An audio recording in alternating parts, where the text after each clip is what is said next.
Okey, Assalamualaikum warahmatullahi wabarakatuh. Nama saya Muhammad Izzat Amirul bin Muhammad Kamarudin, Nometrik H21A2849.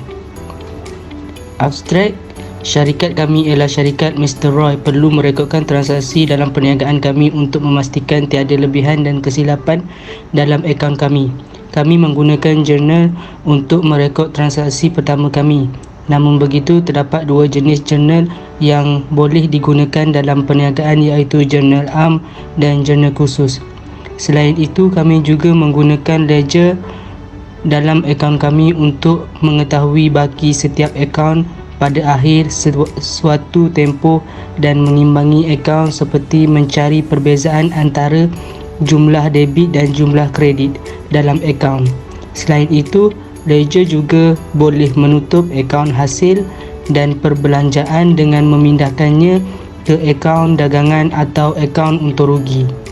Ledger mengandungi maklumat yang diperlukan untuk menyediakan penyata kewangan. Ia termasuk akaun untuk aset, liability, equity, hasil dan perbelanjaan.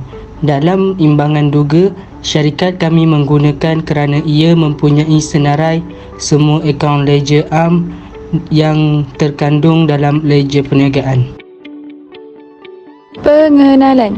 Perakaunan adalah proses merekod transaksi kewangan dalam penyata kedudukan kewangan menggunakan kedua-dua nombor dan perkataan. Penyata kewangan digunakan oleh pihak berkepentingan untuk membuat keputusan perniagaan, pembiayaan dan pelaburan. Adalah penting untuk kita memastikan rekod kewangan kita bersih dan terkini jika kita mahu memastikan perniagaan kita terus bertahan. Antara kepentingan perakaunan ialah simpan rekod data yang sistematik, maklumat direkodkan dengan tepat dan bersedia untuk kemungkinan kerugian. Pertama, simpan rekod data yang sistematik. Perisian perakaunan boleh membantu menjejaki semua transaksi dan operasi syarikat dengan cara yang lebih sistematik, teratur dan selamat. Perisian perakaunan membolehkan pemilik perniagaan menjana semua laporan kewangan dan perniagaan penting dengan satu klik butang. Laporan boleh digunakan dalam pelbagai cara tanpa perlu menyemak imbas timbunan fail. Semua laporan mungkin dilihat mengikut hari, bulan atau tahun. Kedua, maklumat direkod dengan tepat. Semua maklumat dan data mungkin didokumenkan dan disusun dengan tepat apabila sistem atau program digunakan. Tanpa itu, data mesti dimasukkan secara manual yang membawa kepada kesilapan kerana data yang dimasukkan adalah salah dan mungkin hilang. Hasil daripada ketersediaan perisian perakaunan, semua operasi ini kini automatik, lalu pengguna akan kurang cenderung untuk membuat kesilapan sebagai akibatnya, dan laporan yang dihasilkan akan lebih tepat. Bersedia untuk kemungkinan kerugian. Tindakan syarikat mesti berhemat dan berhati-hati terhadap bahaya yang terlibat. Sekiranya menubuhkan akaun biasa, mudah untuk mengetahui aliran masuk dan aliran keluar tunai, pinjaman hutang tertunggak atau pemihutang. Untuk mempunyai pemahaman yang lebih baik mengenai status perniagaan, sama ada kita membuat keuntungan atau kerugian sepanjang bulan atau tahun. Segala-galanya mungkin ditemui jika menjejaki kewangan secara teratur, dan ia juga dapat membantu mengelakkan muflis.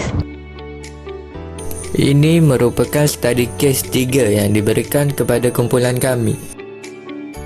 Perniagaan dimulakan dengan membawa masuk modal sebanyak RM60,000, membeli perabot dari modal furniture sebanyak RM10,000 melalui kredit, membeli barangan jualan sebanyak RM15,000 secara tunai, membeli barang jualan dengan Bis & Co sebanyak RM30,000 secara kredit, membuka akaun bank dengan mendeposit wang sebanyak RM16,000, membuat jualan secara tunai sebanyak RM15,000, membeli alat tulis dari Barat Stationery Mart sebanyak RM1,000 secara tunai. Membuat jualan kepada Zahir Khan sebanyak RM10,000 secara kredit, membeli mesin sebanyak RM6,000 dan pembayaran melalui cek. Ulangan jualan dari Zahir Khan sebanyak RM2,000, membayar belian kepada Bisan & Co sebanyak RM5,000 melalui cek. Ambilan dari bank sebanyak RM3,000, membayar interest sebanyak RM2,000 melalui bank, mengeluarkan duit dari bank sebanyak RM10,000 untuk perbelanjaan pejabat. Zahir Khan membayar kepada syarikat RM5,000 melalui cek, membayar bil elektrik sebanyak RM100 secara tunai, jualan secara tunai sebanyak RM6,000, menerima komisen sebanyak RM5,000 melalui cek. Dan berdasarkan maklumat dari jurnal, ia akan dialihkan kepada ledger seperti yang ditunjukkan. Terdapat perbezaan di antara bank account dengan cash account. Di bank account, di sebelah debit merupakan penerimaan yang berjumlah RM26,000 dan di sebelah kredit merupakan perbelanjaan sebanyak RM26,000. Hal ini menyebabkan tiada baki dari bank untuk dibawa ke bulan seterusnya. Di cash account pula, di sebelah debit merupakan penerimaan perniagaan secara tunai sebanyak RM81,000, manakala di sebelah kredit merupakan perbelanjaan secara tunai berjumlah RM31,100. Apabila jumlah debit ditolak dengan jumlah kredit, iaitu RM81,000 ditolak dengan RM31,100 sama dengan RM49,900, dan jumlah ini merupakan baki tunai yang akan dibawa ke bulan seterusnya. Ini merupakan trial balance ataupun dipanggil imbang duga perniagaan. Di sebelah debit, cash, furniture, purchase, stationery, receivable account, sales return, machinery, drawing, interest, office expense dan electric bill yang membawa jumlah sebanyak RM132,000. Di bahagian debit pula terdapat capital, sale, modern furniture, barat stationery mark, Bisan & Co payable account dan commission receipt yang membawa jumlah sebanyak RM132,000. Slide ini pula menunjukkan akaun untuk rugi perniagaan. Akaun ini disediakan untuk menentukan untung atau rugi bersih yang berlaku dalam tempoh perniagaan. Dan berdasarkan akaun ini, kita dapat lihat bahawa perniagaan ini mengalami kerugian sebanyak RM23,100 kerana jumlah perbelanjaan lebih besar berbanding jumlah penerimaan.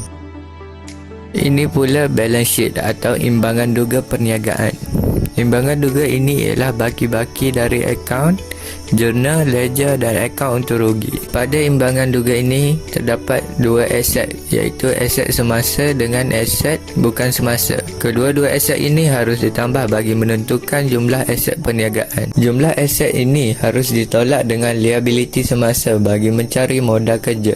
Di bahagian equity pemilik pula, modal harus ditolak dengan ambilan untuk mencari jumlah equity pemilik, dan jumlah equity pemilik harus ditolak dengan kerugian bersih yang diambil dari akaun untuk rugi.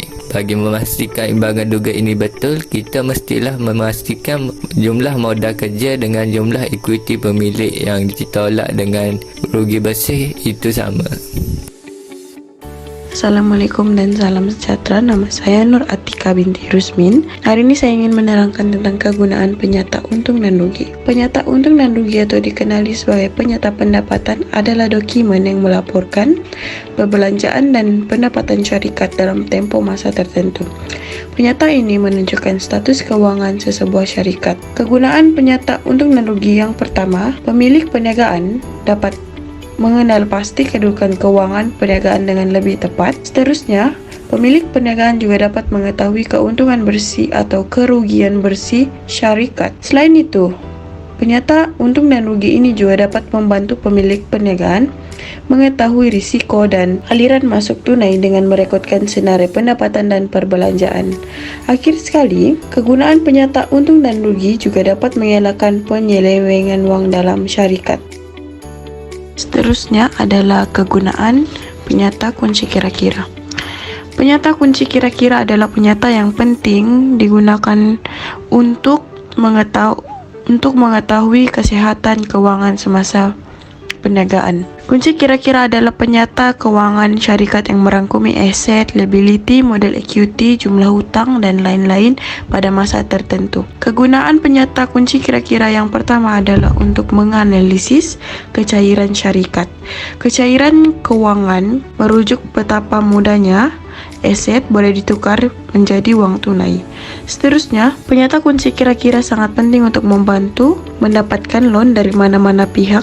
Jika penyata kunci kira-kira syarikat kuat, ia akan membuktikan kepada pihak pemberi pinjaman bahwa syarikat layak untuk mendapatkan loan tersebut. Seterusnya, kunci kira-kira juga untuk mengetahui nilai bersih syarikat. Akhir sekali, penyata kunci kira-kira juga dapat menentukan sama ada modal kerja sudah mencukupi untuk mengekalkan operasinya atau tidak.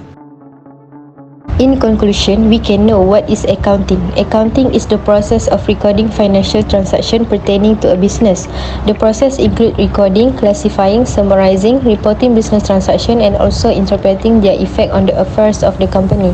Other than that, we can learn that journal also important at any account. It is because a journal is also known as a book of original entry or day books because this is where the transaction are first recorded. In addition, we can learn to produce ledger book. Ledger book in account also have a part in accounting. A ledger account contains a record of business transaction. A business transaction is defined as any event that affects the financial position of a company requires recording. To record business transaction, make use of ledger book which may contain many accounts. After do a ledger, we need to make a trial balance, which is trial balance is bookkeeping worksheet in which the balance of all ledger are compiled into debit and credit column, totals that are equal. A company must prepare a trial balance periodically, usually at the end of every reporting period. After that, we can know how to prepare a statement of profit and loss and the balance sheet statement. There is another name of this statement, income statement as profit and loss, then the statement of financial position or final financial condition for balance sheet. In our assignment, we can do both and we can know what is statement profit and loss in other names, also for the balance sheet statement. So, the conclusion of this assignment, we can learn that accounting was the most fun subject actually. It is because accounting is the satisfaction with our detective work when we discover mistake and can tally the numbers to a zero difference.